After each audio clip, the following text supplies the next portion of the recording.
கொஞ்சமா விஷயம் தெரிஞ்சவங்க ரொம்ப கான்ஃபிடென்ட்டா இருப்பாங்க. அதிகமா விஷயம் தெரிஞ்சவங்க கான்ஃபிடன்ஸ் இல்லாத மாதிரி இருப்பாங்க. இது எப்படி?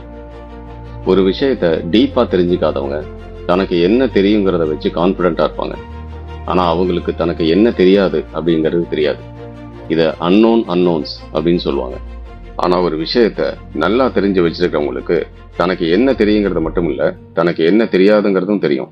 இத நோன் அன்னோன்ஸ் அப்படின்னு சொல்லுவாங்க.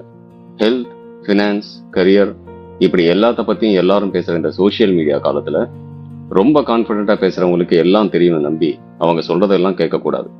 அது மோசமான விளைவுகளை ஏற்படுத்த வாய்ப்பு உண்டு. அதே மாதிரி உங்களுக்கு தெரியாத ரிஸ்க், ரியாலிட்டி இதெல்லாம் யோசிச்சு உங்களுக்கு அட்வைஸ் பண்ற உங்க பேரண்ட்ஸ், ஃப்ரெண்ட்ஸ், ரிலேட்டிவ்ஸ், டீச்சர்ஸ் இவங்களுக்கெல்லாம் எதுவும் தெரியாதுன்னு நினைச்சு அவங்க அறிவுரையை நீங்க மிஸ் பண்ணிடவும் கூடாது. ஸோ கான்பிடென்ட்டா பேசுறவன் கரெக்டா இருக்கணும்னு அவசியம் இல்லை. அதே நேரம் அமைதியா இருக்கிறவன் எல்லாம் எதுவும் தெரியாதவன் அர்த்தமும் இல்லை.